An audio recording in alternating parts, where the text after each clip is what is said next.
as you can see, the storm's coming over here in Kennedy. But any time of the day, we're making them clouds right here at Tiny Box Vape Shop. You know what I'm talking about. But I'm not here to talk about the weather, and I'm not here to talk about these clouds. What I am here to talk about is Season 1, Episode 19 of the Chino Brothers. Now, Leo, what do you know about 19? Juju Smith-Schuster for the Pittsburgh Steelers is number 19. Brandon, what do you know about 19? You can drink at the age of 19 in Canada. That is true. And let me tell you something. I hated COVID-19, but that's not what we're worried about tonight. Tonight, we're here to enjoy this Chino Brothers Season 1, Episode 19. Yeah. I didn't have as much time on that one. They I still didn't have don't. as much time on that one. 19, COVID-19. That was an interesting one. I was like, oh yeah, that's true. Hated Well, yeah. it. I like everybody hated, I think, right? Yeah. I don't Oh think yeah. anybody was like, dude, I love COVID-19. Can we bring it back? Ugh. Yeah, dude, I've been doing a lot of behind the scenes stuff for social media and stuff like that. I've been working Adlai knows this, I'm just telling everybody who's watching, pretty hard trying to get some stuff bumping and trying to get Tiny Box Media a little tighter. We've got Gavin and Leo on it right now, and they're doing a great job. But whoo, man, it's a lot of work. I did some edits.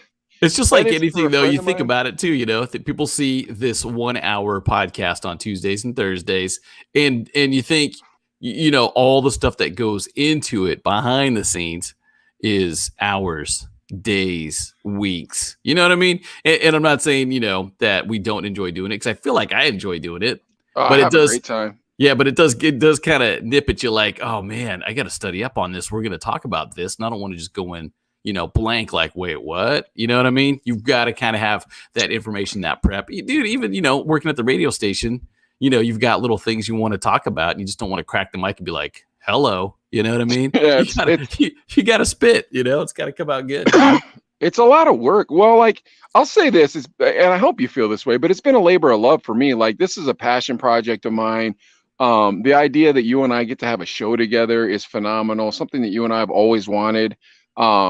You know, being able to you know, bless us with what you guys are about to see. I know poor Adlai's been hearing about this ad nauseum, but like, we're revamping the Chino Brothers studio within the next 3 weeks. Me and Adlai are both gonna have new studios, and my gosh, and we're gonna get new cameras, and like, so I've been doing a lot of that research, which has been taking a lot of time, and then doing a lot of new edits that, like, because like, if I edit the Chino Brothers, it's like, I kind of know the rhythm of the Chino Brothers. You know what I mean? Like, like I and then also we said it already.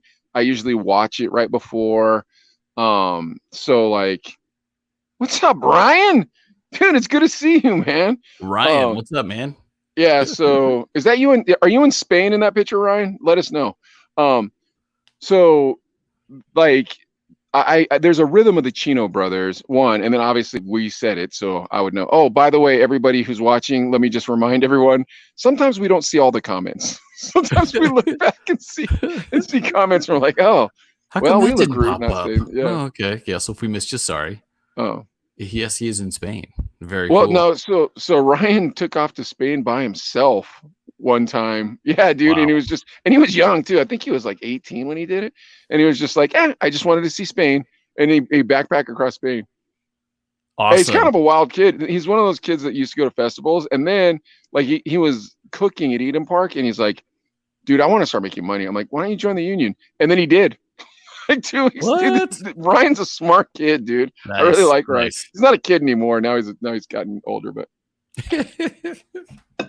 let me wrap up what I was saying so we can get to this pool stuff. So I know our rhythm, one, and then two, I'll listen to it right after we're done.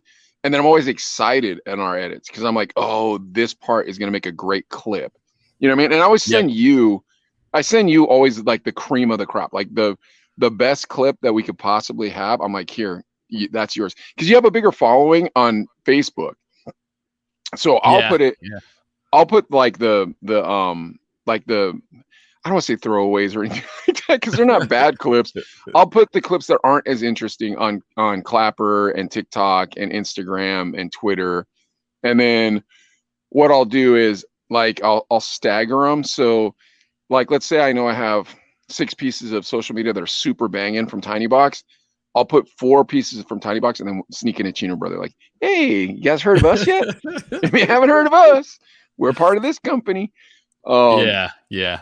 So I was gonna say too. Now back to the new studios that are coming. This is the interesting thing too, because Mike and I come from radio, and if you had seen how we dress to going to work, and Mike put in more effort than I did when it came to going to work. But dude, working overnights, I'd wake up at like 10 at night, be like, I got to be at work in an hour and a half. You know what I mean? So it would be flip flops, board shorts, and an old T-shirt for me, and Mike would roll in the morning like looking fresh. And I would just be like, dude, nobody's going to see me at work in the middle of the night. So what I mean by this all is visuals count now. You know what I mean? It's so it's a big weird. deal now. It's really different. Strange.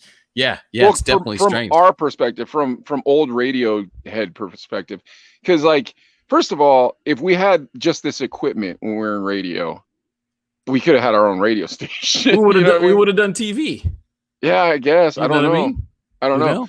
Well, I'll say this. The reason why I dressed up nicer than Adlai is I always was at remotes during the day. Those unpaid ones. Remember, you go like the car lot or the grocery store or go speak at a school.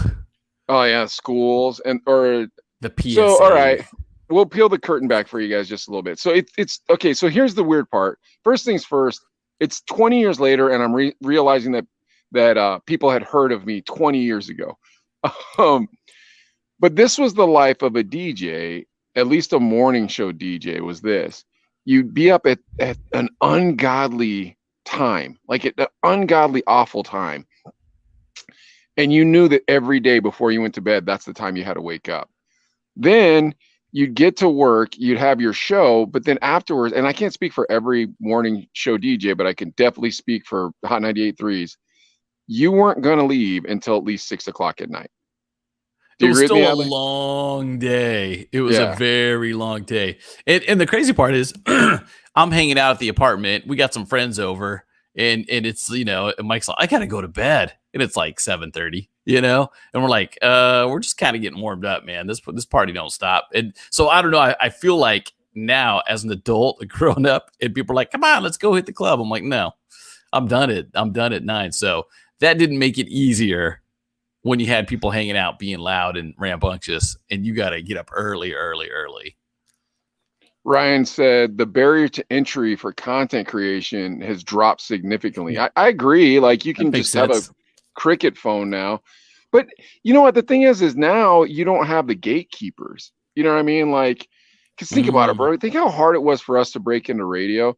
For anybody who's just starting to watch us and hasn't seen like the previous episodes where we talk about like how much grind we had, like it was really hard to break in.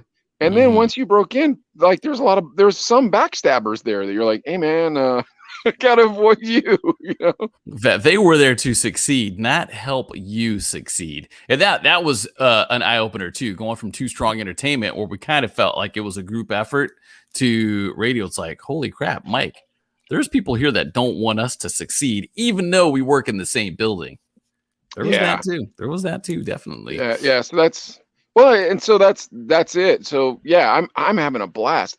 It's a labor of love, folks. Like you'll hear me complain about putting in time, but I don't want to say I'm complaining. Like it's just a lot of work, but I don't dislike it. That's the thing. Yeah. And when you talk about content creation, anybody can make content. Is it good content? That's the thing that I kind of, have issues with. I'm like, it's not really good content. There's no way this would have aired on any station, even a cable station when you had 100 stations. There's no way this would air on any of them, but it's got 6 million views. And it's probably making a couple of bucks. And we know people like that on YouTube. Yeah, it wouldn't even make it there. And you're just kind of like, and you've got kids. I've got a 10-year-old and he'll watch videos and I'm like, the editing is super sloppy. It's really choppy. It's really bad, and it's. Well, tell him to stop watching my videos for the love of God. However, I will find stuff where I'll kind of crack up and be like, yeah, that's kind of funny. However, I'd be like, yeah, I gotta go watch the Chino Brothers. This is what I'm telling you. I was like, I gotta watch the Chino Brothers. Yeah. So, all right. So, opening topic. We are talking about public pools. We were supposed to talk about that last week. Somehow we got sidetracked. But the pools are open. COVID-19 is done. The pools are open. So, Adlai, do you guys have a public pool in your town, or is it like the like your townhouse? You live in a regular house though, like your community pool. Like, what kind of pool are we talking about here? What do you guys pool like? Now it's interesting because in Bakersfield we do have there's a downtown pool, the McMurdy, whatever it's called, aquatic center, and it's got slides. It's like a buck or two, to go to. So it's kind of cool, you know what I mean? Plus you can swim laps early in the morning and everything. For me, it's like 20 minutes away, but it gets packed. Ridiculously packed. Now, like, do you have a sorry, I didn't want to, but do you have a pass, a summer pass that you pay for, and then you can go to the pool as much as you want? They probably no, I don't think they do have that. I think it's $1 a day or whatever it is, and you can't get a pass. If you want to swim, there's other places that you can go. We've got parks with lakes, like man-made lakes that Riverwalk Park. If you're in Bakersfield, you know what I'm talking about. You go there on a hot Saturday. There's people with barbecues, pop-ups, whatever's hanging around, the edge of the lake and just the kids swimming. Here's the problem. Maybe a couple of years ago, there was these blood-sucking leeches. Oh my gosh. That would float around. So people would come out. I mean, it was on the news and everything. Some ladies like, my poor kids, they were sucking the blood out of my kids, and there was leeches on them. And you're just thinking like, why is it so busy then? The next week, it's the same thing. And let's see. Oh, Salazar. Oh, yeah. Okay. DJ Prospect checking in. And Prospect, this too. They found body parts in some of these lakes, like human body parts in these lakes. In the lakes? And the kids are swimming in them? And people are swimming. I mean, there's one little sign that says swim at your own risk. You know what I mean? But it's just kind of like, I don't know. Dude, I even feel like, too, we'd go to like, those water parks with, the big real water parks with big slides and wave pools. Yeah, like Raging Waters. Yeah, and I still feel weird going in that water. I'm like, man, I hope there's enough chlorine in this water to kill what people are putting out. Come on, man. Do those waterproof diapers really work? Dude, yeah, they're pretty good. They're not bad. They have I wear them. What are you gonna do? Yeah, I gotcha. They have a place here called Sandcastle. I haven't been yet, and I've been here for 18 years. I like Kennywood, which is like our Knott's Berry Farm, but I haven't been to Sandcastle. And then today I was talking about it at work, and Leo was like, "Yeah, don't do it." And I was like, "Really?" So like here in Pittsburgh, you get you buy a pass. It's $40 for the summer. I think it's $40. And all summer, you can use any pool all throughout Pittsburgh, and every borough has a pool. So okay, so you can use that pass will work at any of them. At any borough pool. Wave pools were the meta when I was young. Oh, Ryan, you went to Sandcastle when you were a kid? Well, I gotta assume you did because you're from Pittsburgh. So like, I still love Kennywood, but all my friends are like, dude, I've been there so many times, it sucks because it's the only place to go in Pittsburgh, right? We only have one amusement park. But I didn't start going till I was like 30. So I'm like, man, this place is dope. This place is amazing. And they don't have long lines at Kennywood. But the pool pass is dope because it's like, but the problem is that like you have ghetto pools and then you have like way overcrowded pools like you were talking about with the pool. Is that your downtown pool you said that gets back to back? That one gets pretty full. It's nice though. It is nice, but it gets packed, dude. In Bakersfield, man, it's hot. California's always in a drought. They've closed some of the pools and put up these spray parks. Oh, we have both. You have the spray parks too. It's slabs of concrete and some different little kind of fountain features and stuff. One's got a big bucket and everything. But dude, running on wet concrete. I mean, you know what I'm saying, dude? I mean, my kids love it, bro. Yeah. Oh, they love it. They love it. I'm so scared I'm going to eat it and just be like, oh boy. Dude, in downtown Pittsburgh, they have a fountain that kids run through. It is so much fun to do too. That's cool. Like the fountain goes all the way down and then you can run to the middle of the fountain, and then it shoots up, and you can just stand there and get misted and just watch the fountain around you. It's so much fun, man. I take my kids there all the time. And when COVID happened, you couldn't do it. But then hold on, because check this out. Here's the thing that you're gonna be like, what? Okay, so you have your pool pass, right? That I told you about for $40. Yeah. Now, back in the old steel mill days, there was a bathhouse in Southside where the Greeks would go after they got off work. And they would all go there and they would shower up before they go home and see their wives.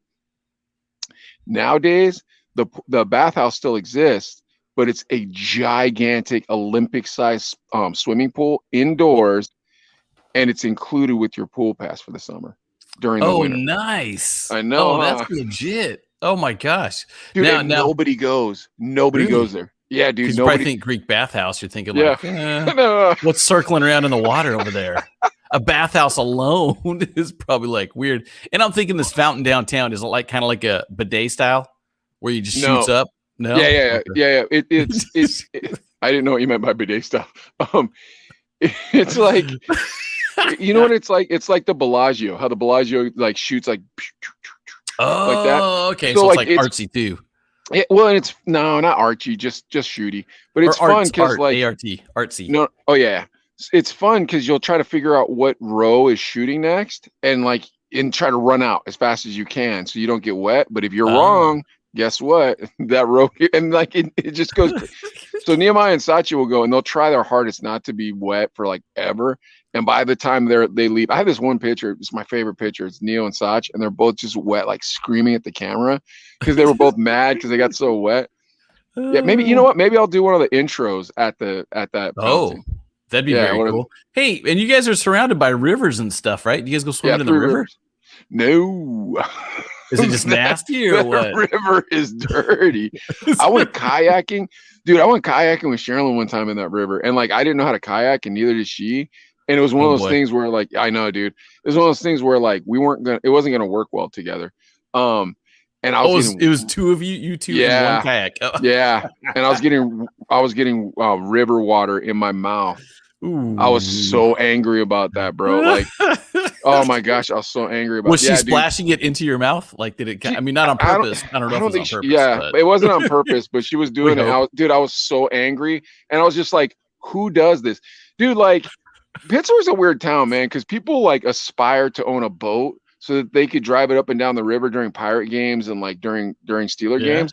But it's bro, you don't have a college fund for your kid. Why do you have a boat? A decent boat's going to cost some money. Well, and then there's a saying in Pittsburgh. Okay, do you know what the second best day of your life is? The day you get a boat. The day you buy a boat. Do you know what the first best day of your life is? So that's the second best day of your life. You know what the first best day of your life is?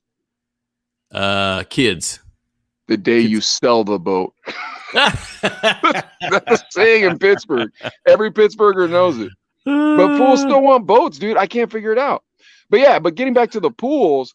So the problem is, bro, is you can have cool pools and then you have crappy pools in my city. I can't speak for all cities, but bro, there's some pools that are so ghetto and you're just look, man, don't spray your water thingamajig or whatever it is by my towels. Do not do that.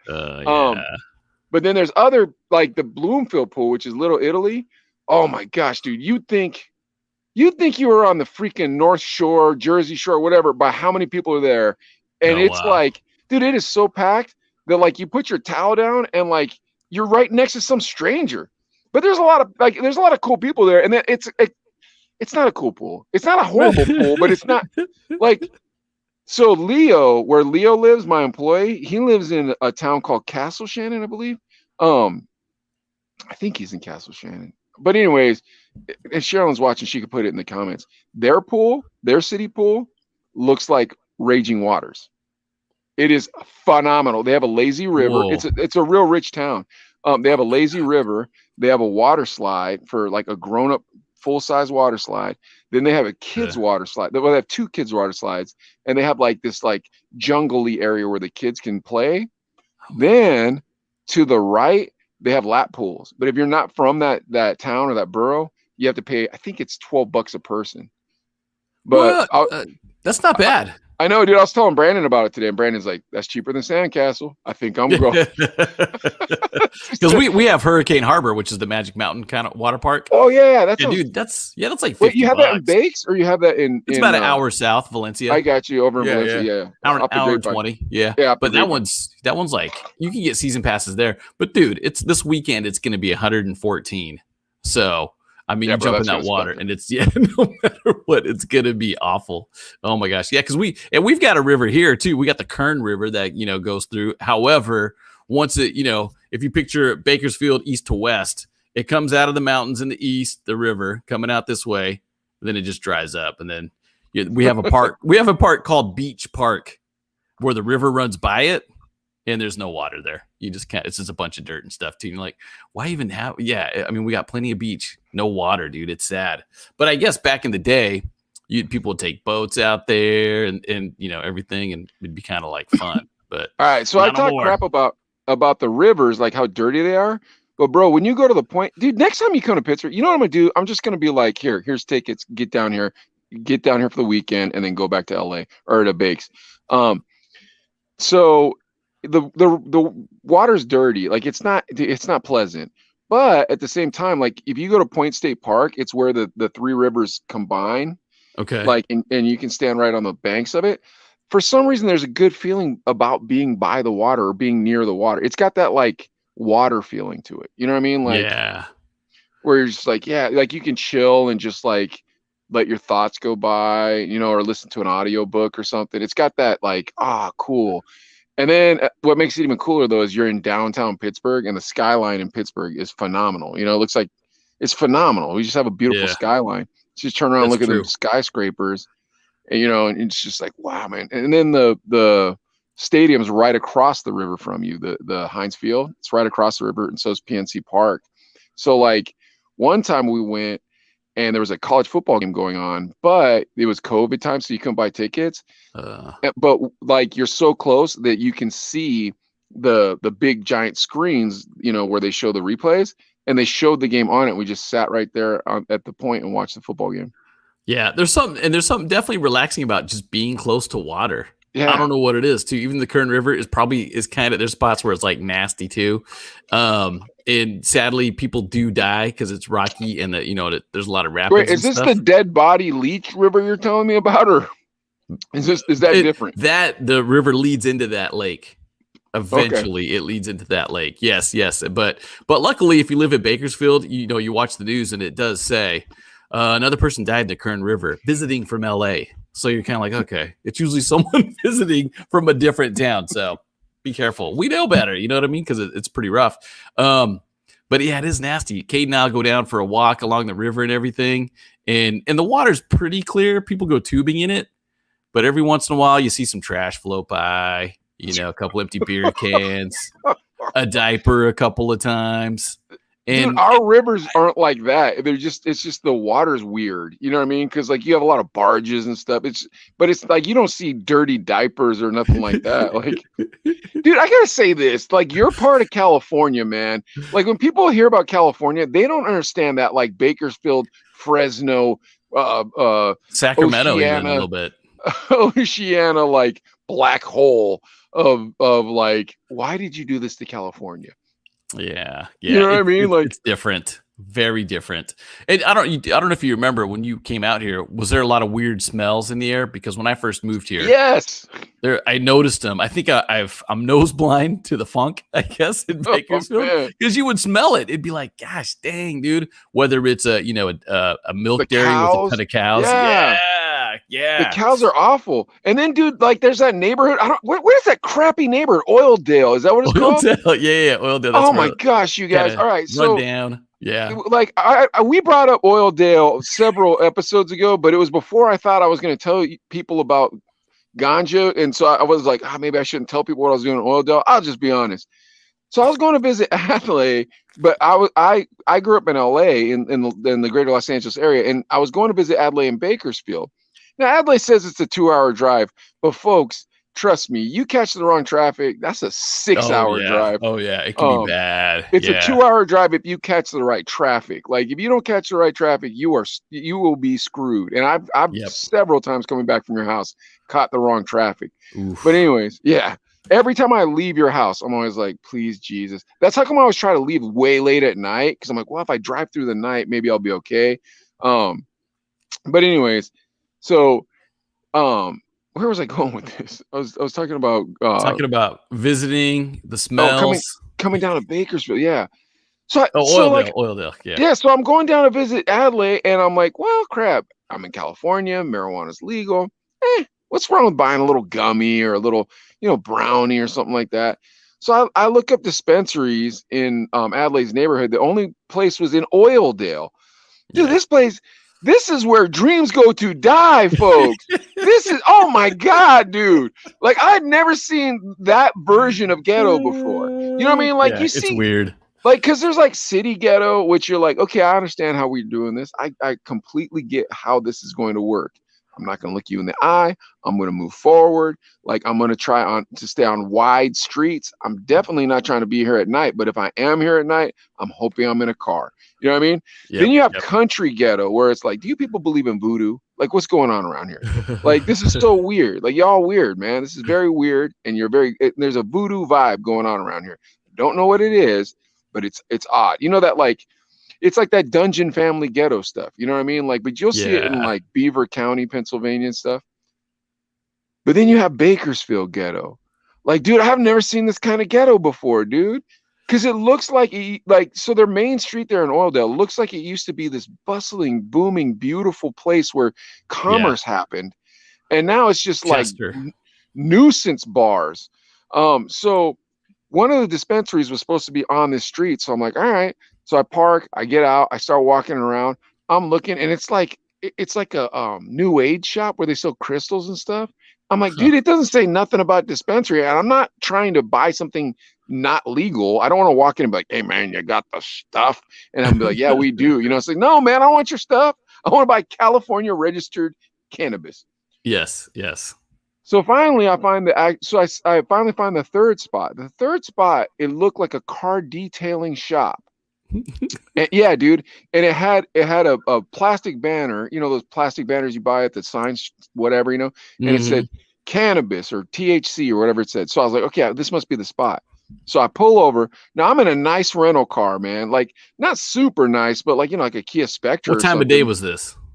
It was probably like 2 in the afternoon because you got off work. You got off work at 4. And so I was burning time. That was the thing. I was like, well, I'll stop here, Or maybe you got off. Yeah. Maybe after 5. I can't remember. What I knew was you were going to have a lot of like editing to do or some sort of, this happens to me. If I go to your work before you're supposed to get off, you're like, oh no, we could chill. I'm like, all right, cool. Then I get roped in to whatever you got to do. And I'm like, I'm not doing that. I'm not doing that. I remember one time I had to go to a remote with you. I'm setting up banners. I'm like, dude, why am I setting up your banners? You're like, don't have a street team. I'm like, man, I thought we were going to lunch. And you're like, after this remote, we'll go to lunch. I'm like, dude, I hate I hate remotes in general, but I hated that remote. But anyways, back to what I'm saying. So, you know what station you're working at? That's I remember. The station with the nice speakers. But anyways, back to what I'm saying. So, I go to this third spot, right? And I walk in, and there's this dude dressed like a cop. So I'm like, oh man, this must be one of those illegal ones that got popped. Oh, am I here? Like I wasn't here when you got arrested, man. I don't have anything on me. You can't do nothing to me. You know what I mean?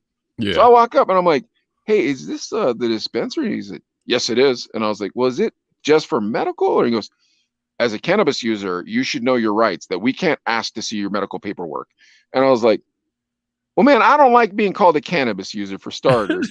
And I'll continue with, I don't like talking to cops about marijuana.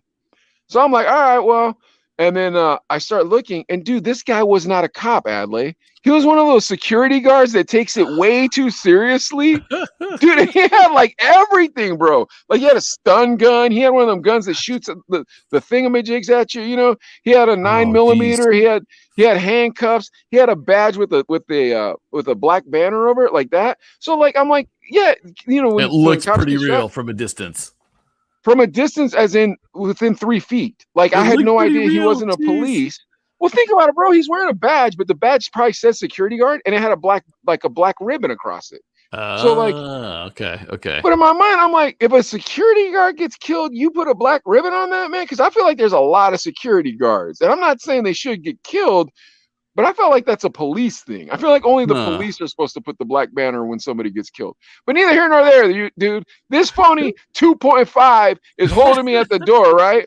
And he's like, "Can I see your ID?" And I'm like, "I don't like giving people my ID, especially when they're dressed like cops." Yeah. So I handed him my ID. Dude, this cat was with my ID like he was gonna marry my ID. Like this dude was trying to date my ID, dude. Freaking fool. Then he tells me, "Oh, they're in the middle of shift change. This is gonna take another 45 minutes." I was like, "Can I have my ID back, please?" He was like, "Oh no, but they'll be right with you afterwards." I was like, "I'll just take my ID, man." And he's like, "Well," and I was like, "Bro, my car's parked on that street. It's a rental. I didn't get the insurance. Like, I'm not trying to figure out what's gonna happen if something happens, bro. Give me my ID back." So he gives me my ID, right? And I drive over to the station and I see you, and I'm like, "Bro, like, do you know a good dispensary?" And everyone at your work was like, "You smoke pot?" I was like, "Don't you guys? It's legal." Like, yeah. Like, you know what I mean? So I should partake, I guess. No. You personally should not. You personally should not. We've had those discussions. But I believed that, like, because in Seattle, it's totally normal. It's like every corner. Like, it's not only every corner, but like people don't think it's weird. Like people will smoke marijuana cigarettes while they're having a cup of coffee at the Starbucks, and no one thinks it's weird. Yeah, interesting. Like it's totally, dude. When I was in Seattle, me and Sharon, well, I shouldn't put my wife in this. She has no idea any of this happened. Me and someone went to a shop, but the person that was with me didn't want to go in. So I was like, all right. So I went in, dude. It was like Tiny Box Vape Shop. It was so laid back. Everybody was chilling. Everybody was super cool. And I was like, yeah, I'm from Pittsburgh. And they're like, dude, I love Pittsburgh. I'm like, oh, you been? And they're like, well, I want to go, but dude, the security guard looked just like Yerm, looked just like Rich Yerm, who always comments on here, but it wasn't Yerm, obviously. But anyways, yeah. So my point is that Oildale sucks, dude. I bailed. I was like, dude, and I told you guys because I was trying to find a dispensary. 2 of them were closed down. You're like, oh yeah, people open illegal ones. I'm like, what? And then the one that was open, I was like, yeah, I was in Oildale. And you guys were like, you were in Oildale? I'm like, yeah. What's up with that? And you're like, it's the hood. And I'm like, I figured as much. It is the weirdest hood. Dude, it is so weird. Because like that street could have been super beautiful. And then there's like boarded up houses. Oildale is weird, dude. Yeah, it was. And I know exactly the spot you're talking about. It's on North Chester. And it's all these it's turning into like there's a couple liquor stores, there's a couple little like taco shops, and there's a free clinic that's brand new. Like that's the stuff you see people put money in. But then the other buildings are just run down, whether it's a tire shop or whatever. It's just kind of run down and beat up, and nobody's building that way. It's kind of crazy because that was the spot. There's actually a famous bar there, Trout's. It finally closed down, but it was one of the famous ones, like, Buck Owens, Merle Haggard, all those people, would frequent that place. But now it's just a wasteland. All those swinging cats, Buck Haggard and Miller Orvard or whatever you're talking about. I don't even know who the hell those people are, bro. Country I'll tell people. You this. I never seen this happen before in my life. When I was in Oildale, bro, a homeless Indian drunk came up to talk to me, dude, from India. And the guy was like 62. Wow. In my mind, I'm like, aren't you supposed to be a doctor or something, man? Like, you're not supposed to be drunk talking to me on the side of the road while I'm looking at my phone. Like, where's the ganji at? And yeah, dude, this Indian came up to me, bro. He was like, hi, how's it going? And I was like, oh, man, it's going, bro. And he's like, what are you doing? What are you doing in Bakersfield? I was like, I'm visiting a buddy of mine, Where are you from? Well, I'm from Pittsburgh. Oh, Pennsylvania. Man, I went to Pennsylvania once. I'm like, dude, please stop talking to me. Your breath smells like curry and rum. Like, dude, it was so bad, dude. It was so bad. I was like, please leave me alone, dude. And this guy did not want to leave me alone, bro. But anyway, so then finally I ran into you and I was like, hey, man, that town sucks. You're like, yeah. I'm like, you know where our dispensary is? You're like, you do that stuff? I'm like, not really, but if it's legal, come on, man. Let me try. You're like, well, I have Miller Lite at home. I'm like, that's not what I want. I can get that in Pittsburgh. Miller Lite. You did, or maybe it was Coors Light. No, it was Coors Light. One of those lights. Maybe You Bud loved Light. it. Oh, Bud Light. No, it's I think definitely it was Bud Light. Bud It was Light, definitely yeah. Bud Light because Yeah. that was your beer. Remember, I you think used to that always was my say go-to. Yeah. it was, and you'd go, dude, it just comes off. It just sounds right. Bud Light. Doesn't that sound right to you guys? And I'd be like, I don't know, bro, because Miller Genuine Draft sounds fine to me. Like, no one wants to drink Miller. Luckily, we'd moved past the Keystone Light stage. Well, we dabble in those. You know what I mean? Like Miller and Bud Light. Those were like, hey, we got paid this week. Dude, was there a reason for your Bud Light thing? Because I can explain why I was a Miller guy. I think just growing up, it was always Bud Light. There was a Miller brewing plant in my neighborhood when I was growing up. Oh. Yeah, the Raiders almost moved there. Irwindale. So Irwindale's right next to West Covina. Okay. And yeah, the Raider, there's a big giant open pit across from the brewery, for the Miller Brewery. And the Raiders were going to leave downtown LA, go to Irwindale, and like everything was set. They'd already ran the pipes underneath there, like everything. Yeah, like the pipes from the Miller plant. And it was going to be just jobs and money. Yeah. And then it turned out that one of the guys at the Miller plant had bribed somebody in the Raiders organization, so they had to go to Oakland. No way. Dude, I remember seeing hats like at the swap meet, Irwindale Raiders. I remember because they're already printing that, they're already bootlegging that stuff. They were at every liquor store, bro. Like, already, we all thought we were gonna have jobs. We were like, oh man, all that money's coming in. The Raiders, Lal Alzado, or whoever is it. Yeah. Nope. Oh man, Miller, what'd you do? Could have the Raiders there. Oh man, you ruined West Covina. All right, but you know who didn't ruin West Covina? Was it a hype man? Yeah, but not the best hype man. Not the best one. No, it can't be the best. Second, maybe second. Maybe I think Little John's second. Ooh, true. Yeah, he's a good hype man. Yeah. Third. I mean, dude, should I really think I'm the best hype man that ever lived? Who? Do I? No, should I think that about myself? Yeah, absolutely. Dude, absolutely, bro. There's no question in my mind. You brought hype man to the next level. Yeah. Like, come on, Jazzy Jeff and the Fresh Prince. Come on. No disrespect to Will Smith, but come on, dude. You'd get a crowd rocking. You get a funeral party. You think I'm a better hype man than Little John? Yeah. You just need the dreads and the pimp cup. Be good to go. This podcast has been nothing but nice to my ego. That's what I'll say. I do think I'm a heck of a hype man. I really have a lot of respect for my skills as a hype man. Yeah. And hopefully someday everybody gets to watch us DJ together. Like, that would be phenomenal, especially if it was like at an arena. How dope would that be? Oh, it'd be so great. My buddy, I saw Mickey Rock today, and he's like, man, I was trying to get a hold of you last week because I had a gig.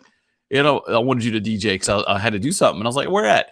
Oh, this little pool hall on the east side. No, I'm good. And I was kind of like, dude, hold 40 people, you know? I was I'm good. Yeah. I don't know how much is the pay. I guess at that point it comes down to the pay. I don't know. I'm not doing it for free beer.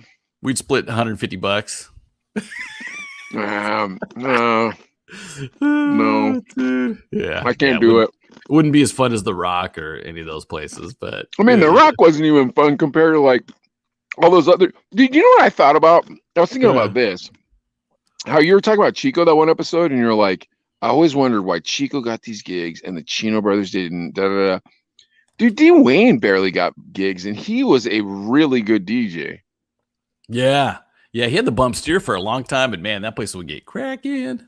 Yeah, that place was fun. Dude, his turntablism is phenomenal. He is such a good turntablist. Yeah. You know what I mean? Yeah, he was really good. Yeah, he is. He is dope. If you're in Tucson, go check him out. What do we call them? What? Social Butterflies? What were they called? Poetic Justice. The Poetic Justice Crew. No, it's Payback in dollars. Remember, that's what we settled on. Payback in dollars. Yeah. Oh, unless you want to call them what did you want to call them? The butterfly what?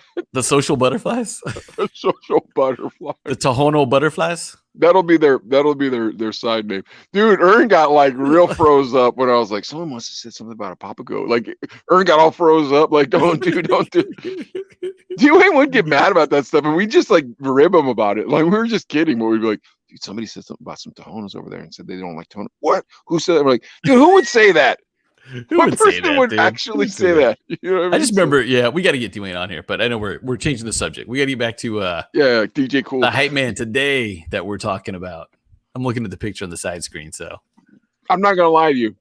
Any part of changing the subject, we'd be talking about a bigger celebrity, even if it was just somebody we knew. And I promise you that about DJ Kool. Here we go. Born John Bauman Jr. Do you know what year he was born, Adlai? It was hard to find information. Yeah, he Dude, was it was tough. super hard. Yeah. Hold on, real quick. I want to let everybody know. There is a DJ Kool Herc who invented hip hop, and then there's DJ Kool. So every time I would try to do the research that I normally do when we do an artist, I could not find almost anything. This dude's Wikipedia page didn't even say where he went to high school. So I'm guessing where he went to high school. Anyways, go ahead. I was gonna say every time I go to Google and search DJ Kool, it would just automatically go to Herc. Kool Herc, yeah. Automatic. I'm like, no. I just want DJ Kool. Oh, That's dude, all it was I so want. hard. DJ Kool. Yeah. All right, so do you know what year he was born? I'm gonna say 62. Am I close? You're making this guy younger than he actually is. He's before 62. Yeah, dude. Oh man, I feel In so the bad 50s? for DJ Kool. Yeah, The man. 50s. I don't want to make fun of DJ Kool. I can't help it. He's cool. He's cool. Wait, so Hughes, Dude, he was born in 1958, bro. 58. You want to know? You want to know what's even worse? DJ Kool Herc was born in 1956. Dude, this guy clearly bit DJ Kool Herc's name. You know what I mean? Huh. Hey, man, you can't be Kool Herc. Okay, just call me Cool. I'm not Herc. Just Cool. DJ Kool. DJ Kool. Okay.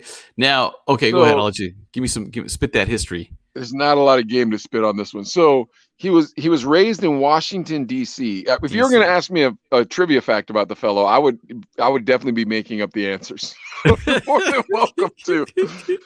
He was born in Washington, D.C., and he's from Southeast D.C., or what they call Southeast there. Southeast? Okay. Now, I can only assume that meant he went to Anacostia High School, because that's the local high school for that area. The information is not available. You know what else information is not available? How he got his nickname. Not available. If his parents were Jamaican, not available. But he was a DJ of go-go music. Are you familiar with go-go music? Go-go music's kind of like a high energy type, like, I don't want to say house, but it was kind of upbeat, almost a little swingish, I think. And very similar. So being from this region now, and I've been from this region for a while, it's less it's kind of like to you like freestyle. Over here, freestyle didn't really crack. Okay. So go-go music is something from this region, and it didn't really crack up here, but it did in DC. So what it is it's like a jungle and bass rhythm under hip hop songs, and then the hip hop songs are sped up. And it's called, and the reason why I call it go-go is because of the dance that they do with it. And they always go. So one of the kids that was in the Archangels, he was a basketball player for my church. He went off to DC. He came back and he was like, they beating their feet to that go-go music. They beating yeah, because of the dance. So yeah. Even still, there's still, I mean, it's still popular there now? Yeah. Or recently? Yeah. Well, I mean, we're talking 18 years ago when he told me that. So popular as of 18 years ago. So I don't know what's popular now at all. Me and Brandon were talking tonight doing the 19. I'm like, Brandon, 2008, Adele put an album called 19, and he's like, who's Adele again? And I'm like, all right, never mind. Let's go to the next one. Wow. Okay. Yeah, we don't like. So I can't tell you what's popular right now, and I definitely couldn't tell you what's popular in DC with go-go music. But I do know what go-go music was, and it might still be a thing. But what I can definitely tell you is he listened to hip hop and go-go, and he was a DJ of hip hop and go-go. In 1990, he put out a record called What the Hell You Coming In Here For? Didn't do very well. What the hell are you coming in here for? That's my DJ Kool. My DJ Kool voice. Thank you. So he went up to New York, to the Castle, which was a club in New York, to like showcase this album. I'm assuming. What the hell are you coming in here for? And that's where he met Kid Capri and Biz Markie. Okay. That's all I know. That's all I know. I don't know if they joined a crew. I don't know if they made music. I know that they made that song together, but that's all I know. Okay. Wait. Can I just wait real quick? Go ahead. Can we cut to a reenactment? Go ahead. Who am I, DJ Kool or? You can be DJ Kool. I'll be Kid Capri, but then I'll flip over to Biz Markie. Okay. Right. Let me flip to Biz. You just stay being Kid Capri, and I'll be DJ Kool. Right. Okay. I'm DJing at the club. All right. Here we go. Yeah. Hey, yo, I got my record, man. Can you play my record? Can you play my record? I'm DJing. Hold on. I'm DJing. Hey, yo. I work for BET, man. Can you play my record? Can you play my record? Hold on, man. Hold on. Biz Markie. Hey, talk to this guy, man. Biz, I'm DJing. Hey, Kid Capri, I gotta go to the bathroom real quick. Oh man, it feels so nice to go to the bathroom. I've been holding my pee for about 7 minutes. Hey man, I'm DJ Kool. How's it going? Oh, please don't talk to me while I'm midstream, man. This is very, very awkward. Very awkward. Look, Kid Capri will play your record next if you just leave me alone while I'm peeing. Okay, cool. Hey Kid Capri, can you play my new record? Dude, I'm DJing. It's a peak time at the club. Everybody's on the dance floor. I've never heard of you. No, I can't right now. Just leave it for me there. All right, now check this out. This reenactment might be true because the one thing that I found out from that night in the club, the only thing I really found out about this man's history, he was like, yeah, so back then we had 12-inch singles, so I brought my single out for everybody. I'm throwing it out into the crowd, and they broke them and threw them back at me. They're trying to stab me with that 12-inch single. That's what he said. Wait, and for real? Yeah, that's exactly what he said. And he said, because they weren't cool, they weren't hit to that go-go music yet, and there was kind of like beef wars between DC and New York. And it's like, bro, your music sucked. I know exactly what it is to be a DJ and have some idiot bother him at the club to play their record. And then you play the record and it sucks. And everybody's like, boo. The dumbest thing you can do after that is give them something to throw at you. These people have been drinking 99-cent silk panties from 8 to 10. And they've been putting them down as fast as they can because that's the only time we got a drink special for the Chino brothers. Our drink specials always suck, dude. They always suck. They never give us a good drink special. Yeah. Oh yeah. They're like, hey Dwayne, what are you doing? Oh, I'm DJing at the Bum Spirit. Oh, what's their drink special? 50 cents any drink. Yes. What? Oh my gosh. How long? Yeah, all night. Yeah. What? And they'd be like, what's your special over at the Twilight? 99-cent silk panties until 9:30. Yeah. You gotta stay. It started at 9:15. Yeah. 9:15 to 9:30, 99 cents. And then we had to be the ones on the mic. Like, hey, if you want to buy a silk panty, if you want to buy a silk panty, they're 99 cents. Like, why do you want me to sound like the pervert? Do you remember the commercial we did for the silk panties? Do you remember? Tell me. No, tell me. Oh my God, it was the best. I wish Ernie was here because it went like this. You started it out with the Adlai voice, but you were doing it like ironically this time, and you were like.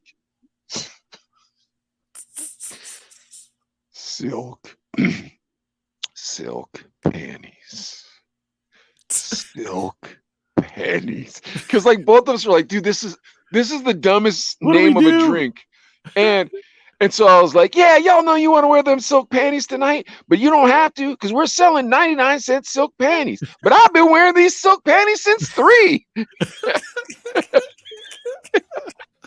I mean, at the end, you go. Panties. Yeah, at the end, you go.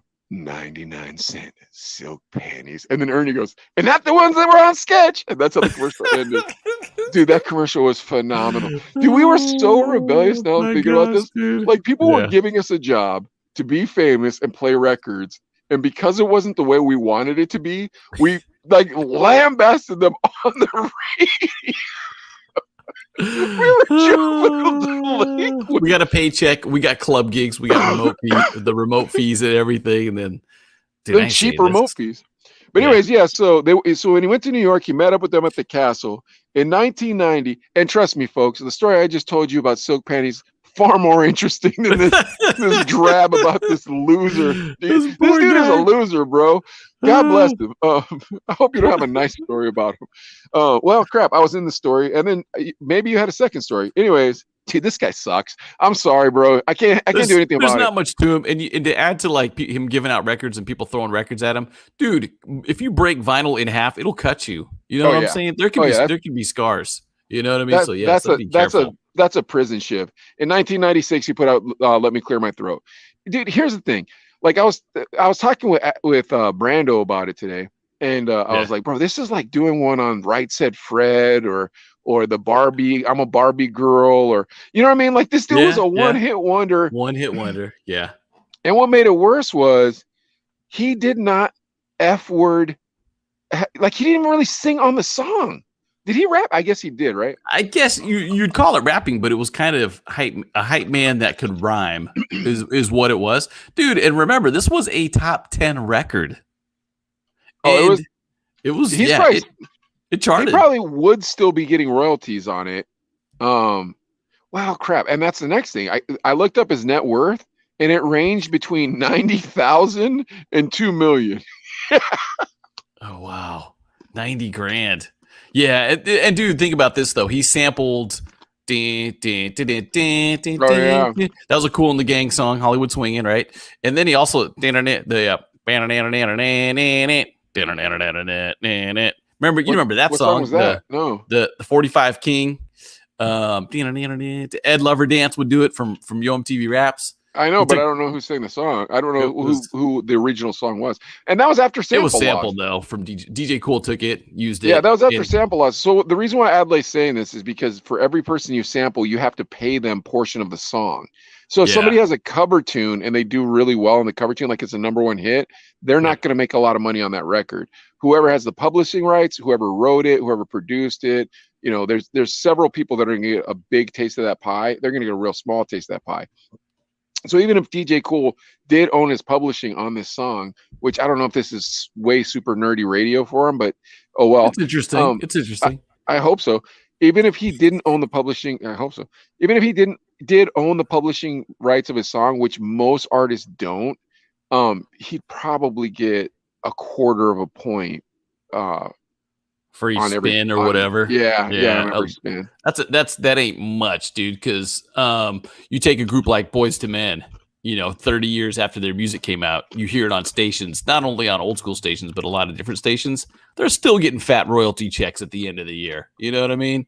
Yeah. DJ Kool, one top 10 hit. You know what I mean? 4th of July royalties. He gets 3-day weekend royalties. He gets, I'm telling the truth. He gets, and then he'll get the odd ones like the old school weekend or something. You know what I mean? Like things like that. Because he's an easy one to throw in if you're doing a birthday bash mix, and it's just like all hype songs or whatever. You put DMX in it, you put DJ Kool in it. You're like, hey. Yeah. So for one song, and think about this though, he still went on tour. He's for back in the 90s. You know what I mean? He probably still was at a couple old school shows here and there. No, the only information I got from him was 1, he was on Sway, and then 2, he was like doing a cruise, like an old school cruise. It was just like, him and a whole bunch of like one-hit wonders. You know what I mean? Like, the Good Vibration guys, or I guess that was Marky Mark. What was the, what I'm talking about, the like CNC Music Factory. Yeah, exactly. Like those kind of guys. Yeah. Make You Sweat. That's what I was looking for. Yeah. Okay. And Eiley Kamosi, you know what I mean? Like, yeah. Just one hit, but it's in your bank of old school. Yeah. Hits. And we played it every once in a while at the club, but it wasn't a nightly song. It was here and there. I think we played it when it first came out because it had a really cool old school sound. And then and then Bismarck's on it. So it's like, whoa, Bismarcky on a song. Like, dude, think about it, bro. Bismarcky adds so much legitimacy to anything. Mm-hmm. So, like, even this F-word cornball, like, I, in my mind, I'm like, how much did he pay Bismarck? Was he like, bro, I'm not making anything on this song anyway, so I'll just give the rest to you. Now, what about like merch and stuff? If you're with the publishing stuff, you Yeah, I still get paid on the guess. merch, I guess, right? You still get I still get guess. something, yeah. And it I don't know, shows they still bro. got to pay you. Well, crap. Show the picture, Adlai. We'll tell Yeah. Art. I don't know if you remember your story, but I remember my story. I don't know if you met him twice, but did you meet him twice? DJ Kool? Nah, I don't think so. All I right, think so it was this is the just one same night time. that we met him. This is the same night we both met him. This is Tucson. Yeah, yeah. It was Okay. at the Metro. It was at the Metro, dude. Oh, my Oh gosh, no, it you're was that night. right. It No, was this is the Ja Rule concert. He Was it opened up really? for Ja Rule and Redman. I still got this badge somewhere, but yeah, you can see it. Shout out to Speedy, rest in peace. There's Speedy. If you did, we've talked about him before. But Ja Rule was the headliner. That's right.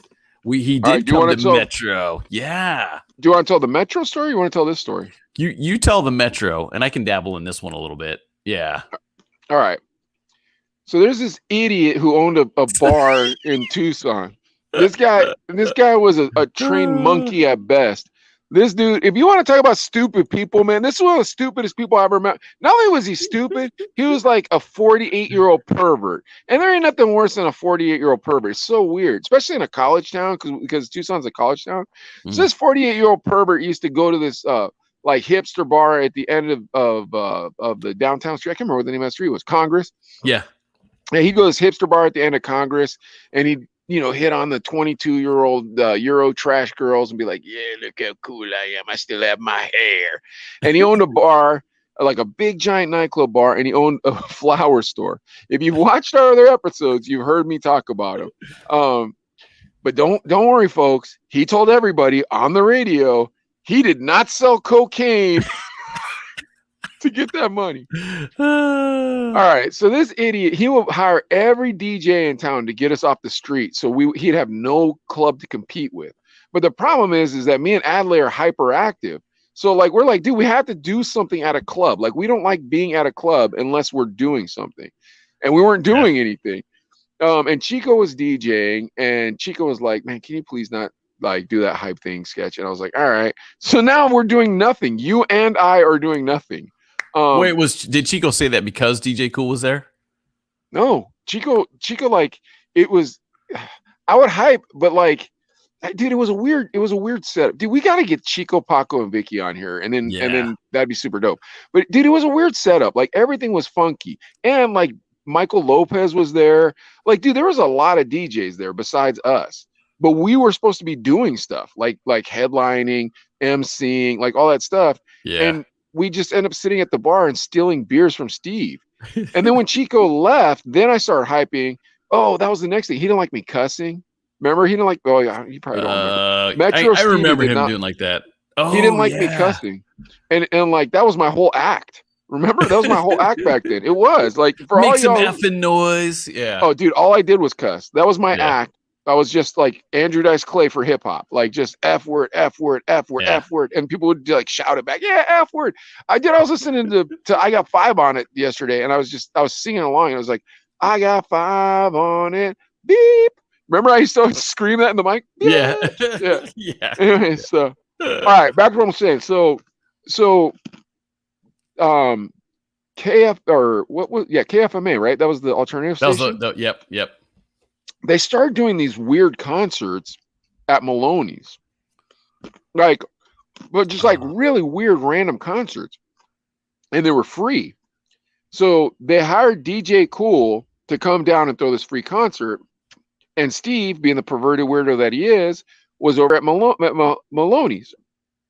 Now Maloney's is a college bar for fraternity kids, for everybody watching that's not from Tucson. So Steve going to a fraternity bar, dude, the guy's our age now. Like, dude, would you go to a fraternity bar? No. For lunch. You feel like a weirdo. Yeah, exactly. No, for lunch. Exactly. Anyways, so he was there and DJ Kool was there and it's slammed, right? Okay, why? KFMA is throwing a free concert. Of course it's slammed.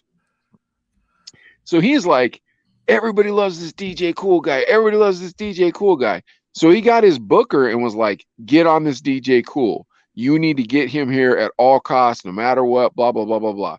Mm-hmm. And dude, his booker was not a negotiator. He wasn't a good guy. He just like kind of knew promoters. So he got in touch with DJ Kool's people. DJ Kool was like, I want an extra $5,000. The guy buckled and gave it to him, and then Steve fired him the next day. I feel like I remember hearing about that too. So it was the whatever agent, the booking agent for the Metro. Yeah. And so now, whoa, okay.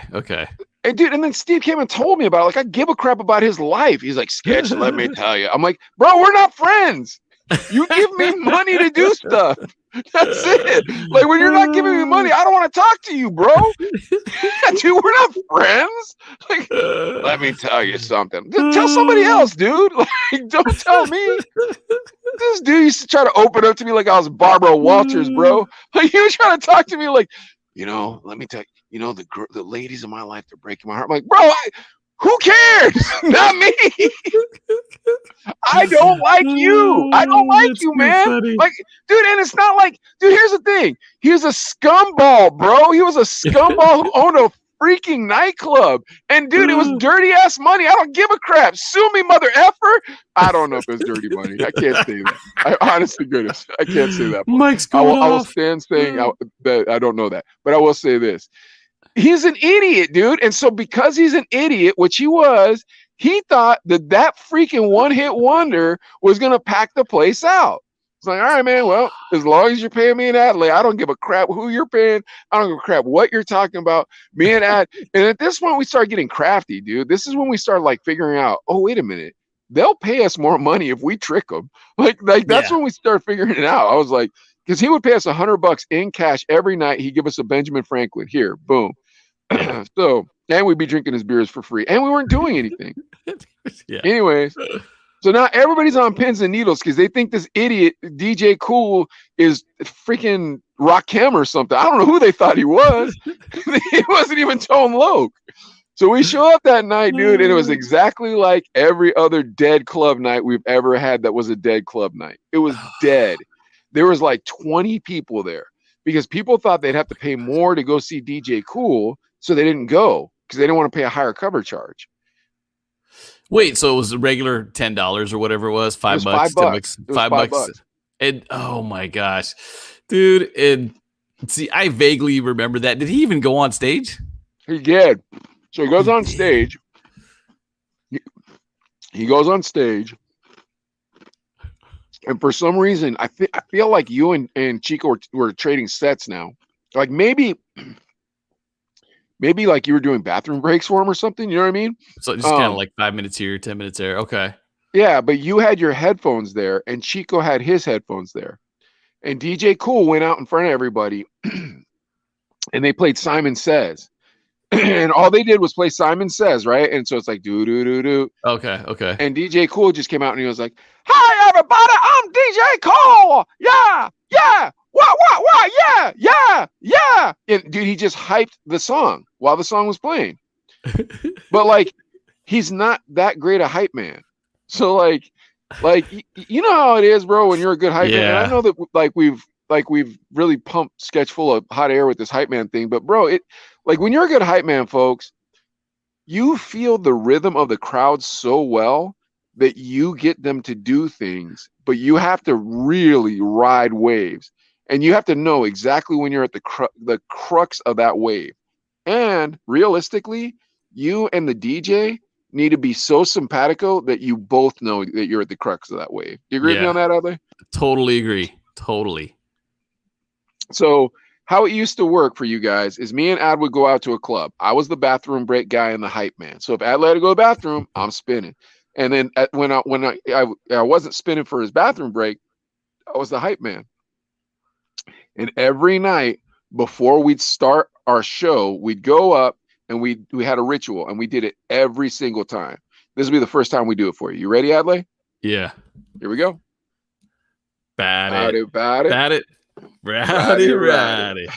A little rusty at that one. Yeah, we used to always start it off and we go, About it, rowdy. But dude, we were so good at it that there'd be times when we were on short time. We don't have like 10 seconds before we had to go on, and we just go about it, rowdy. And like we were like right on time. Remember that, dude? Like we were so on time. But yeah, every time before a show, we'd always go about it, rowdy. And then we just light that place on fire. We just be like, all right, everybody, get the gasoline. Anyways, DJ Kool couldn't do that. Like he doesn't, like, God bless him, but he's not a good hype man. Like Yeah. he was trying to do call and response, but dude, when you don't have a lot of people there, doing a call and response is hard. You need to just like put your hands in the air. You need to do the tricks where you call out somebody's name. But if you think you're a celebrity, you're not going to do that. You know what I mean? But if you're a lowly hype man, you'll just go up. What was your name again? Oh, I'm Sarah. Big shout out to Sarah and her crew. Wah! You know, like, yeah. And like, dude, it was just a F word disaster until he did. And dude, he did 5 songs. And when I say he did 5 songs, what I mean is they played 5 songs that were not his songs. No. Oh, wow. And he hyped them. And you got to figure he's probably been doing this on tour.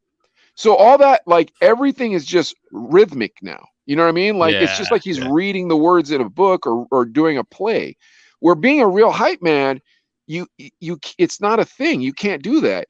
You and the DJ, and dude, you and the DJ argue sometimes. Not argue in the sense of like, F you, you're an a-hole, but like, hey, you should play this. Nah, let's play this. Yeah, we should play this. Nah, let's save that. Yeah, okay, I got you. Well, and think about it, Ab. So like a lot of times you were right. You know what I mean? Where I'd be like, oh, and I pull one up, and you'd be like, and then you pull a different one up, and a lot of times you were right. But every once in a while, I'd be like, and you'd still go with yours, and it would kill the dance floor. And I'd be like, man, no I way, told never. Yeah, sure. Believe that, folks. Actually, what happened was Adlai wanted the bartenders to make more money. He intentionally played a bad song so the bartenders would go out. But you remember this, bro, because I would get so angry. You know what I mean? Like, because I'd be like, oh, because here's what everybody doesn't understand that's watching. To build that crowd is so hard. It's an art and a science. You know what I mean? Yeah, and it's like riding a wave. You know, you're kind of working them up, and it's kind of going up, and you know you're gonna bust, like, for lack of a better term, pretty soon. You know what I'm saying? And you want that to be when right before last call or whatever. You know what I mean? Yeah, that's where the hype man's like building them up. So you know when you do your call and response. Exactly. You know what I mean? So when by the time Ad is hitting the crest. And remember this, man, if this is boring, I feel so bad for you guys. Me and Adlai are having so much fun. Yeah, me and Adlai are having so much fun. But like, so here's how it works: is like you've got to be you and the DJ have to have the same brain almost. Yep. And the problem is, you guys, is back then we had to dig through crates. So you're digging through crates. Someone's holding a flashlight while the other one's digging through the crates, and then pulling up, and so you pull up, look at each other, and if you're both like, yes, that's the song you play. And you never play the same song twice, and it's a 3-hour set list, and every song has to be a firecracker. And like the trick is Adlai would always know these like R&B songs that I wasn't really familiar with that would get girls dancing, and once the girls start dancing, then we were like, okay, cool. But if you could get the girls dancing first and get the dudes afterwards, then you could start turning it up a little, turning it up a little. Till finally you're at like, okay, how hot are you? And if you're super hot, it's like No Limit time. And you could play a No Limit record. And it's just like, don't worry, they're not leaving. But at that crest of the wave is usually like, in that era would be like a Dr. Dre song or like something that was just on mad heavy rotation. Ain't No Fun. Yeah. And then at that point, it's just like, well, yeah, exactly. Because Ain't No Fun or whatever Dr. Dre song, we could see how, if they were into it. Because like we'd go, whoop de whoop, what? And you'd kill them, kill the record. Kill the sound. Yeah. Put it to the audience. And if the audience went, what? We're like, yep, we're at the crest. And then right after, you know what I mean? You know exactly what I'm talking about. I know. And then right after that, it'd be like, it's time. And you'd be like, and dude, you'd know. And I'd be climbing out of the bird cage because I'd be on that stage and it'd be like, all right, and I just give you that look. You'd kill the music. Do my ladies run this mother F word? And you've never heard this 4th of July. Do my dogs run this mother effer? Dude, wasn't that the best feeling? Oh, so great! It was just so dope. And you guys got to remember too. Mike is 50 feet away from me. I'm gonna say. If you're on the stage, I'm still stuck in the bird cage. It's still up there in the coop, and Mike's on the other side, and you just be like, all right, you just know, you know what I mean? Yeah, I mean obviously I could see him, but But yeah, there's a whole lot of stuff going on behind the scenes and stuff too. But yeah, nothing like rocking the crowd. And I can't believe DJ Kool did 5 songs, but none of them were his. None of them were his. And he was trying to be a hype man. But once again, I'm sorry, folks, for us explaining how hard it is to be DJs when we weren't coal shovelers or anything like that. Real quick, and I'll finish this DJ Kool. My favorite line from the Goody Mob was that line where CeeLo goes, I put in work for this. I do dirt for this. I go to shows and sweat up my good shirt for this. Because that's how I always felt at the end of the night, dude. That's how I always felt. And I always had a fresh shirt. Remember, we'd always go to K-Momo or Ross beforehand. Yep. And we'd come in with the fresh FUBU. Like, we'd always have a brand new shirt. The like fresh a new FUBU. shirt. Yep. Oh, yeah, and just come in like a couple like crispy ballers, dude. Just like, what's up? Yep, Chino brothers are here. And then I would just murder. So yeah. Oh, dude. Good times, it was a team effort. I'm not saying I murdered. Like we would murder that place. Okay, that's not what DJ Kool did. What happened was sorry for us bragging on ourselves for so long, but we haven't talked about this for forever. And my God, does it feel good. Good times. It feels really good talking about this, doesn't it? Anyway, so DJ Kool gets out there and finally does Let Me Clear My Throat. And of course, everybody's like, oh, yeah. But for some reason, the mic started dying. Like the mic was losing volume as he was like, as he got to his last BS song. Maybe the battery was dying, whatever it was. Oh, no. Yeah, exactly. So they had like a soundboard type of thing with that they could plug a mic into, and then he could do his thing, right? He could do the whole song, right? But he didn't have headphones. So he borrowed your headphones. Yeah. And the DJ that had been spinning for him those records borrowed Chico's headphones. Oh, wow. And they gave them back to you, and they were all sweaty. And Chico got on the mic and goes, Chico got on the mic and goes, hey, DJ Kool, DJ, thank you for sweating up my headphones. Dude, yeah, that's another rule too, man. DJs, you don't share headphones. It's kind of like hype man. Have you ever got like a rapper, a group or whatever will borrow the mic and hand it back to you? Didn't we carry around Lysol for that? Because I just like that would gross me out now. I never gave up that mic. I gave up that mic. Yeah, you never let it go. Yeah. I gave up that mic once. And like I'd give up the mic to be a you know what hole because people thought it was easier than it was. Yeah, you know what I mean? That's true. That's true. But like, dude, I remember the guy from the Loonies. What was that guy's name? Do you remember? Yuckmouth and Numbskull. It was Numbskull. Remember Numbskull had a night at the Twilight. Yeah. And his night didn't pop off. And so he came to our night, and our nights popped off, you guys. Yeah. Like people just love the Chino brothers. I don't know why I didn't know we were famous because people followed us around to clubs now I think about it. Adlai. That's a Bakersfield homie. What's up, NIE? We were talking about back before we had geriatric arthritis. Anyway, so yeah, Yuckmouth, was it Yuckmouth? No, it was Numbskull. Numbskull came to our night, dude, and was looking for me because he wanted to rock the mic. And he's like, oh no, you can come to my night and rock. I'm like, dude, I don't want to go to your night. But he was looking for me. Yeah, he was looking for me to rock the mic. But the thing was I didn't look like what he thought I was going to look like because I was wearing like skateboard clothes to there and stuff like that. I wear my skateboard gear there and I wear my nice stuff to the rock. I don't know why, but so like I'm dressed like a 15-year-old skateboarder, like I still haven't gotten out of at 48. And he's looking for that. He's looking for that guy. He's looking for, like the dude in a Steve Harvey suit or whatever, like he's looking for somebody who looks like Rascal, but I look like me and I'm tearing it up. You know what I mean? He's going looking for the guy. I'll put the mic behind my back too and watch him walk past me. Yeah. No, but dude, I would be so sinister because I'd wait till he walked past me and I'd be like, come on, y'all. And then I put it right back behind my back. I wasn't giving up that mic, dog. You know how long it took us?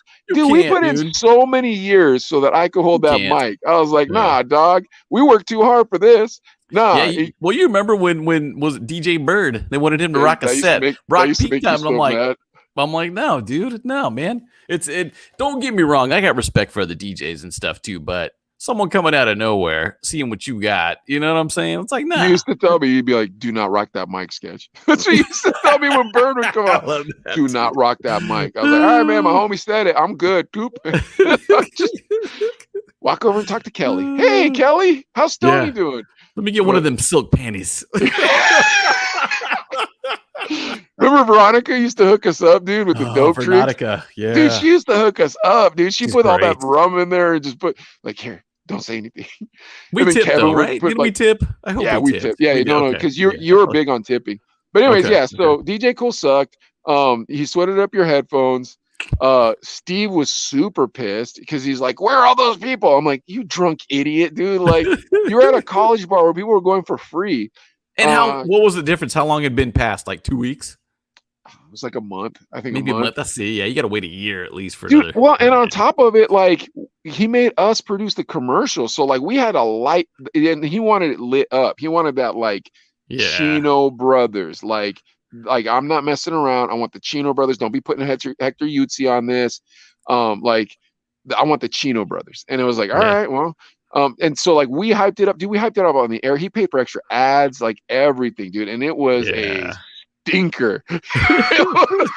It was a stinker, dude. That club sucked. That club was so empty. I was like, man, Steve, you hope someone gets shot tonight. At least in the news will cover that DJ Kool was here. Something. The news will be like, yeah, rapper DJ Kool was at the Metro. Steve will be in the background like, see what kind of artist I get here? I'm a baller. You know what I mean? Like Eminem in that video. Yeah, dude, I'm telling you, bro. Like that night was a stinker. Nobody showed up. That's hilarious. It sucked. Yeah, dude, you got such a good memory too, man. That's that awesome. guy was a douchebag too. He wasn't cool at all, man. He should change his name to DJ Douchebag. You were not cool, DJ Kool. Like, dude, if your name is DJ Kool and there's 3 DJs there, don't you meet the DJs?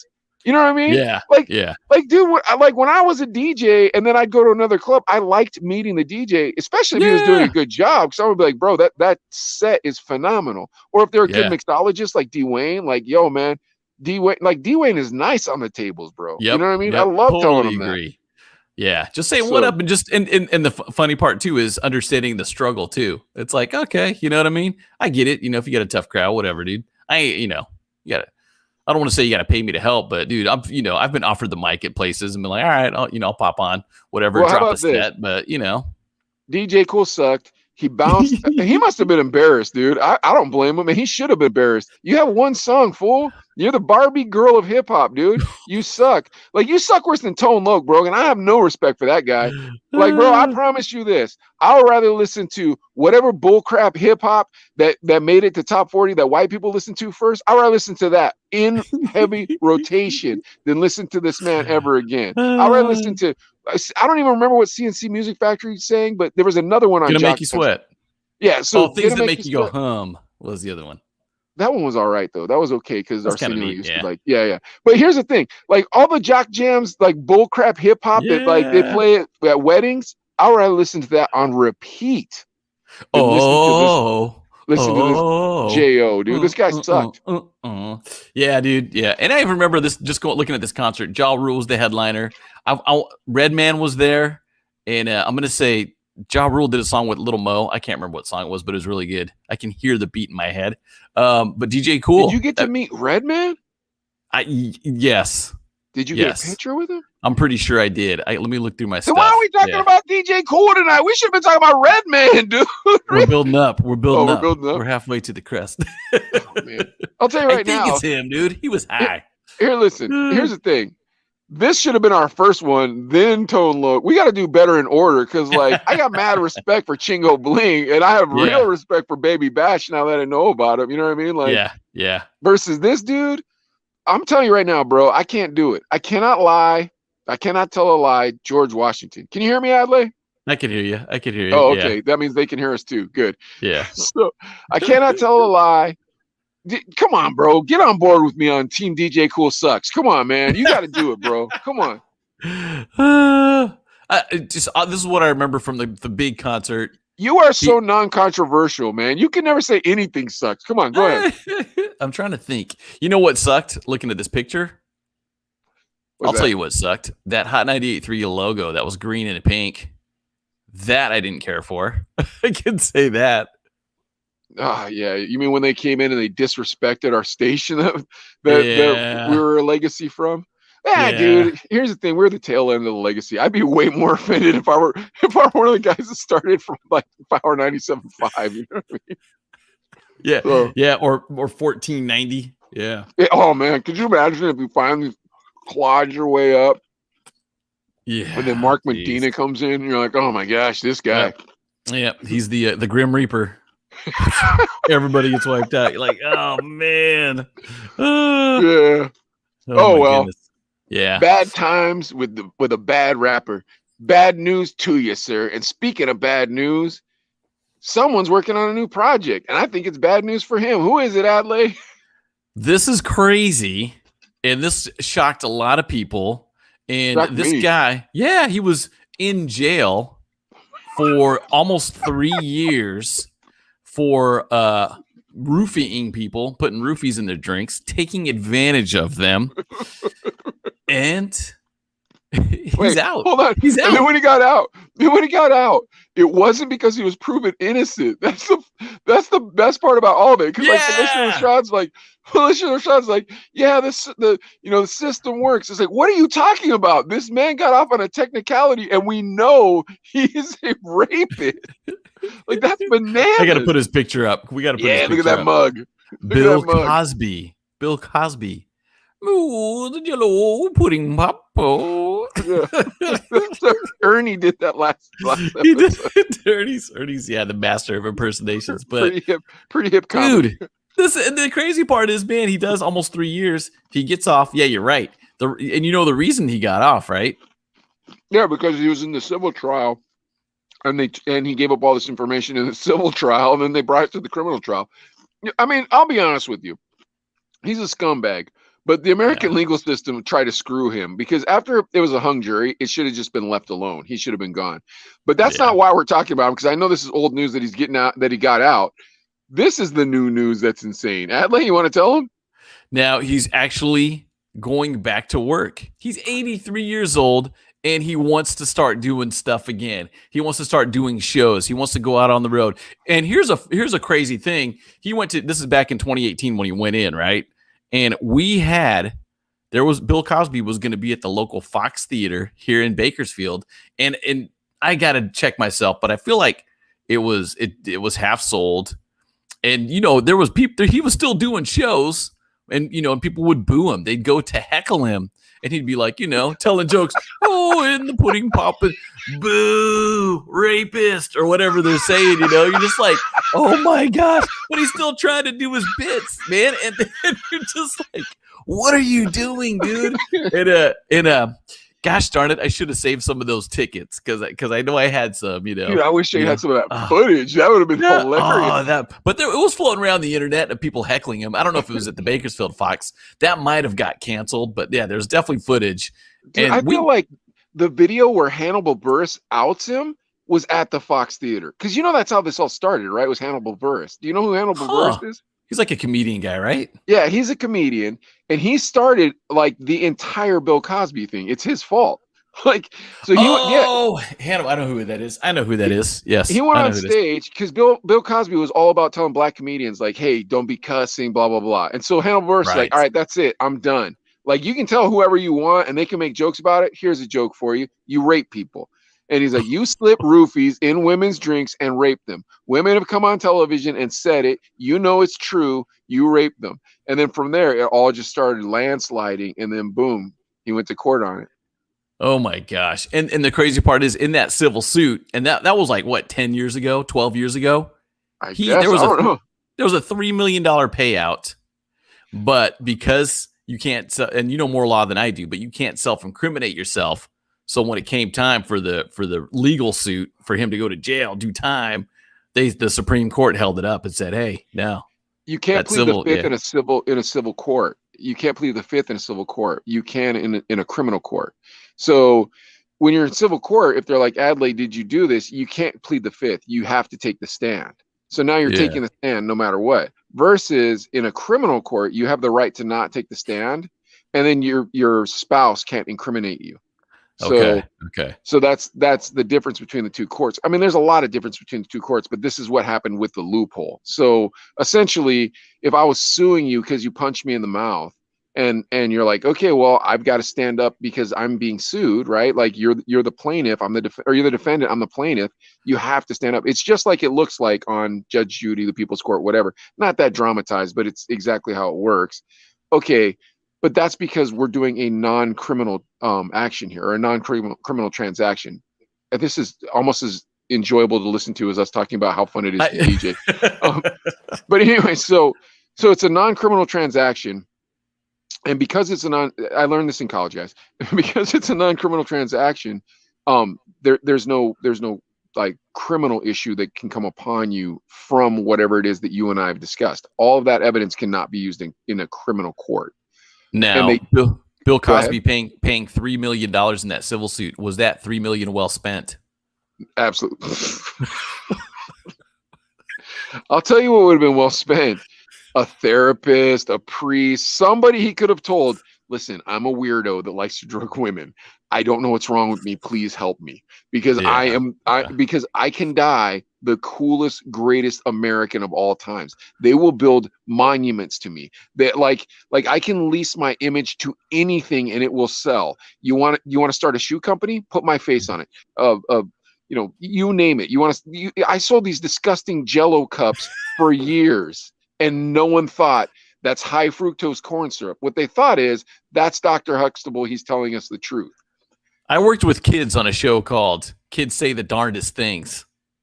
Forever, he'd be on our money, in 10 years. Yeah. You know what I mean? After he died. Yeah. No doubt about that, too. All he had to do is not be a scumbag.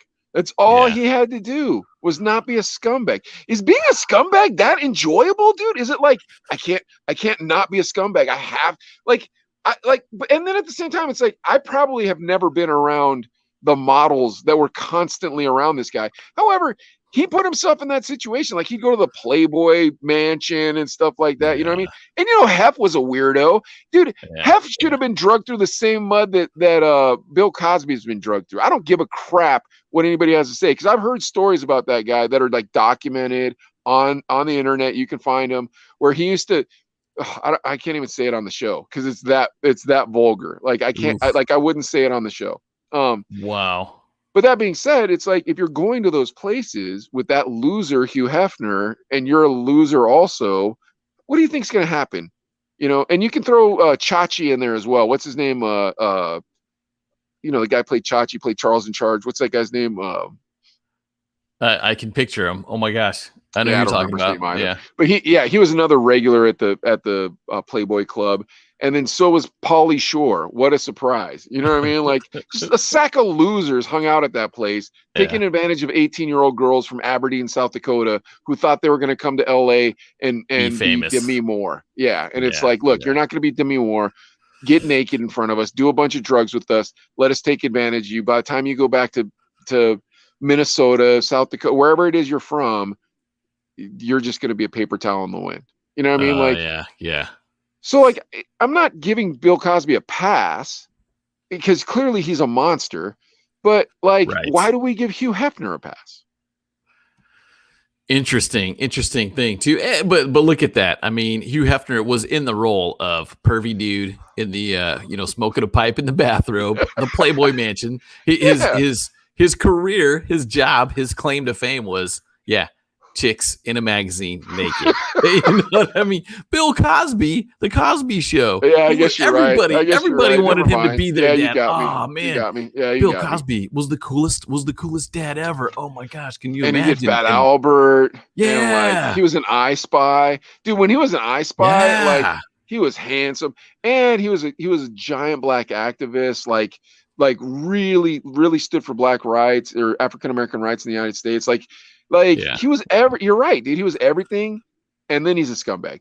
Hugh Hefner, you're a scumbag, dude. We know why them 20-year-old girls are around you, you old wrinkled up prune. They don't like you. They want nothing to do with you. If you were just a normal guy living in hospice or living at the high rise or whatever, those models would not talk to you, you perverted weirdo. And you know it. Every day of your life, know only these women just want money and fame from you.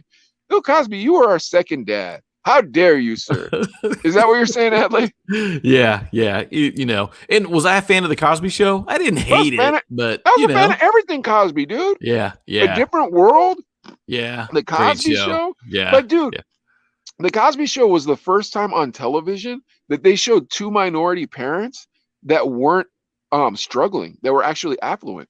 It was the first wow. time minorities saw, other than the Jeffersons, but that was like, you kind of got lucky and da da da. And he had started off on Archie Bunker, but it was the first time That's right. that a minority couple could be portrayed as not under the poverty line, and that and then the cast would have minority friends as well. It was the first Yeah. time, Huh, and okay. absolutely the first time that it was pitched as not an ethnic show. So it was one of those things. Like Bill Cosby was one of those people where it's like, you're making it easier for us to be us. This is phenomenal, Yeah. And like he was so inspiring, you know what I mean? And like just a really good cause. But at the same time, it's like when he got taken down, it's like, bro, that's pretty scummy. It's really scummy, dude. Like you could have had models, whatever you want, and you were married. If you're a girl coming from wherever, and you're like, okay, there's the Playboy Mansion. I know I'm cute, and I know that, I might have to get naked, and I could become really famous, and there are careers that'll launch this way. You know what I'm saying? So you know kind of what you're getting into. Obviously, the taking advantage of, you're hoping that doesn't happen. But if you're going to go hang out with Bill Cosby, hey, we're probably it's going to be funny. He's going to be that kind of, the second dad you're going to hang out with, not, here, drink this. You know what I'm saying? Drink this. No, you don't. You're like, I don't want any. Just drink it. It's like, I came over here for fatherly advice. So that's my dude, 2 I don't cents know. on it. Yeah, I don't disagree with you. Like that's, God dang, man, it's such a toss up on one side or the other. You know what I mean? Everything gets destroyed apparently in our generation. It's like, hey man, you like that? You like that Michael Jackson guy? Dude, he makes great music. Hold on a moment. It's like, doggone it. Just ruined it. Yeah, everything gets broken. Now, when Bill Cosby goes on tour and he's in Pittsburgh at the theater, are you going to the show? No, dude. But you know what? I'll probably show my kids the Cosby Show. Interesting. Yeah, I don't know. Because he's a very clever comedian. There's no doubt about that. Dude, I'm down with Bill Cosby, but the Cosby Show, like Fat Albert and the Cosby Show, dude, I want my kids to see these things. That like there were really good family values on that show. Yeah. Oh yeah. There was always a lesson, and it wasn't corny. Yeah. You know what I mean? And then Different World, bro. Like that show was next level about a black college. Dwayne Wayne. NBC. On NBC, dude. This isn't Fox. Crazy. This isn't In Living Color. You know what I mean? It was about a black college on NBC, and Lisa Bonet got pregnant and quit the show. Yeah. Yeah, dude, that's crazy. So Bill Cosby did a lot, but man, I know, man. But you can't. Yeah, but come on, bro. I can't. I can speak for me. Nobody can. Nobody can. Yeah. You can't. You cannot. You cannot, because that's giving away to the temptation of fame or talent. No matter how much talent you have, no matter how famous you are, you're not supposed to be slipping ladies Rufinol or Rochas or whatever you kids call them these days, goofballs, the Twisted Mickeys. Sams, whatever they're called. You're not supposed to be doing that to ladies. You're only supposed to have 100% consensual relations. Yes. Only hold hands for the first 3 months, I say. Dude, me and Sherilyn didn't kiss for the first 6 months, and I'm not lying. Wow. Whose choice was that? Nuts? What's that? Was that her choice or yours? It was me, dude. It was me. Really? Bro, I had messed my life up with so many girls, bro. Like I had messed. No, Sharon, don't listen to that part. It was just such a crap show, and I was like, all right, I really enjoy this person. I really like this person. I really want to be with this person. I don't want it to get physical at first because I want to make sure that this person's not crazy. All those things. I want to really get to know this person beforehand. Mike held out. Wow, the restraint you had, impressive. I don't know. It is what it is because we're married now. We've been married 18 years and we still get to, do whatever we feel like doing. You know what I'm saying? I want to show Daniel's comment about Daniel's comment. Do you see that one? What does it say? I'm going to show you. This is about Cosby. He's going to show you his pudding pop. Dude, like The guy's a creep, man. You can't give him a pass. You can't. I agree. Some things you can't come back from. But keep going down the rail with Danny because he says a lot of stuff. Okay, then he says she married. Yeah, but she married Aquaman. Wait, who? That's Lisa Bonet did. Lisa Bonet did. Oh, okay. So, okay. You know what's crazy is that he came to Pittsburgh. What's that guy's name? The Aquaman guy. He came to Pittsburgh to film a movie. MoMA, whatever. Yeah, Jason, whatever. He Jason came to Pittsburgh to film a movie, right? And his AD or something like that came to my shop to buy e-juice, and he was just like, dude, I'm working on the new Jason Momoa movie. He's like, we're leaving today. He's like, man, you're so cool. And I was like, yeah, thanks, man. He goes, real quick, has anybody ever told you look like Joe Coy? I'm like, please leave my shop. All right, what did Danny say next after Aquaman? Your wife is the best, homie. Thank you, Danny. Yeah, very nice. Yeah, she's cool. Heck yeah. And then this is probably about Cosby's. His shows are good though. Yeah, Cosby. Dude, his shows are good, but realistically, Adlai, I can't do it, bro. Like, I'll probably show my kids the Cosby Show and Different World. But like, dude, he sucks, bro. Bill Cosby sucks. It is what it is. Yeah. What's our last bit here? We got a little shout out for our homies over at Clapper. Dude, this was actually I don't know what you're gonna say about it. I thought it was like pretty impressive. I am impressed that he is part of the Chino Brothers Shout Out Club. So what's this gentleman's name, Adlai? Bash Bro 753. Bash Bro 753 is a very talented man, and he follows the Chino Brothers on Clapper. If you're not following us, follow us on Clapper. It's where we have our highest following right now. Do you know where we're at, Adlai? Please don't say 75,000. Oh, like the number or the at? How many people we're at? We're approaching 1,000. We're at 1,700. Thank you for going low. Oh, nice. 1,700. Okay, so we're approaching 2,000. I haven't looked at it for a couple days, so maybe that's our biggest social media right now. So if you guys are on Clapper, follow us on Clapper. But more importantly, follow Bash Bros 753. Bash Bros 753. Bash Bros 753. Because this dude is talented. Go ahead, man. Yeah. So you got to check him out. You guys ready?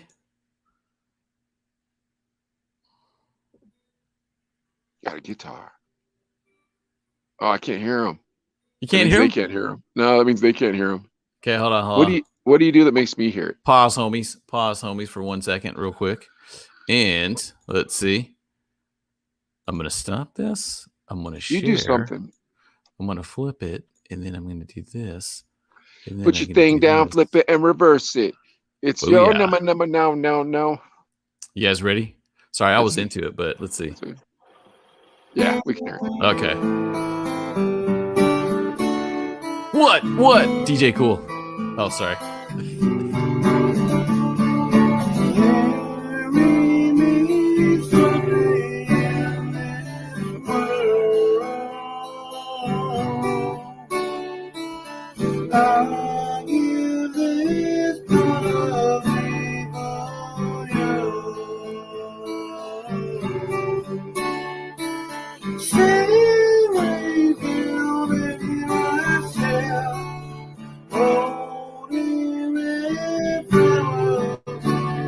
I don't know this song.